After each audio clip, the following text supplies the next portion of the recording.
हाल ही में मैं ऋषभ शेट्टी को सुन रहा था, वही ऋषभ शेट्टी जिन्होंने कांतारा जैसी फिल्म बनाई है। उन्होंने अपने इंटरव्यू में कुछ बातें बहुत जोर देकर कही। उन्होंने ये कहा कि कांतारा बनाने का आइडिया मुझे अपनी संस्कृति को देखकर आया, वो संस्कृति जिसे मैंने बचपन से देखा है। मैं अपने गांव में जैसा हूं, कांतारा का शिवा बिल्कुल वैसा ही है। मैंने इसमें अपनी संस्कृति को बड़ी शान के साथ, बड़े गौरव के साथ सबके सामने रखा है। ऋषभ शेट्टी ने यह भी कहा कि एक फिल्मकार होने के नाते मैं इस बात को अपनी जिम्मेदारी समझता हूं कि मैं अपनी आने वाली नस्लों के सामने एक ऐसा सबूत सामने रखूं जिसकी वजह से उन्हें अपनी संस्कृति से प्यार हो। आज जो फिल्में बनती हैं, शायद उनका इशारा बॉलीवुड फिल्मों की तरफ था।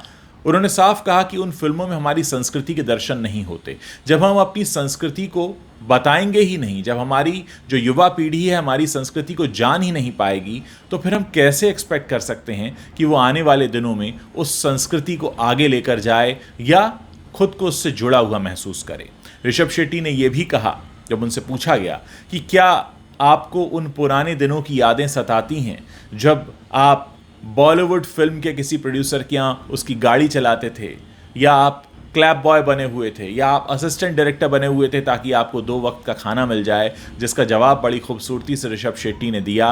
उन्होंने कहा, जी नहीं, मेरे लिए अब वो कहानियाँ हैं ताकि आप जैसे जर्नलिस्ट जब मेरे सामने बैठकर सवाल पूछें तो मैं उन्हें बता सकूं कि हाँ, मैंने भी स्ट्रगल किया है। क्योंकि बॉलीवुड ने मुझसे काफ़ी स्ट्रगल कराया, लेकिन बॉलीवुड मुझे वो मकाम नहीं दे पाया। वो मकाम तो मुझे अपने उस गांव, उस प्रदेश की संस्कृति को दिखाकर मिला जो आज कांतारा ने उन्हें नाम दिया है। दोस्तों, ऋषभ शेट्टी ने जो कांतारा जैसा सिनेमा बनाया है वो अपने आप में इस बात की मिसाल है कि अगर आप अपनी संस्कृति से, अपनी जड़ों से जुड़कर रहेंगे तो न सिर्फ आपको मान सम्मान मिलेगा, बल्कि लोग आपकी इसलिए भी सराहना करेंगे क्योंकि आप अपनी जिम्मेदारी को बखूबी निभा रहे हैं।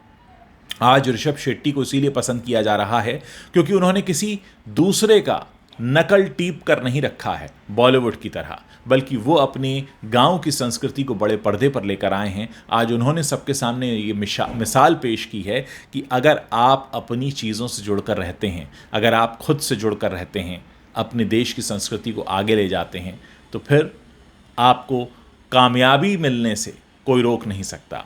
ऋषभ शेट्टी जैसे लोग ऐसे लोगों के लिए एक मिसाल की तरह हैं जो क्रिएटिविटी के नाम पर कुछ रिस्क लेना चाहते हैं और कुछ ऐसा करना चाहते हैं जैसा पहले कभी हुआ नहीं है। दोस्तों, बहुत से लोग भूल जाते हैं कि क्रिएटिविटी की सही परिभाषा क्या होती है।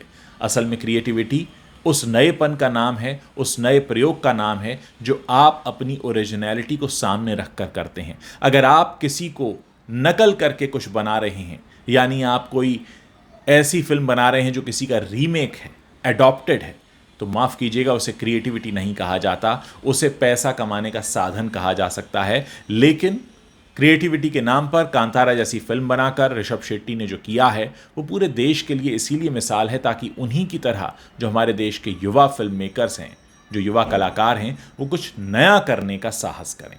आप भी मुझे बताइए कि ऋषभ शेट्टी की कांतारा से आपने क्या सीखा। मैंने जो सीखा मैंने यहाँ पर बताया कि आपको हमेशा एक रिस्क लेना होता है।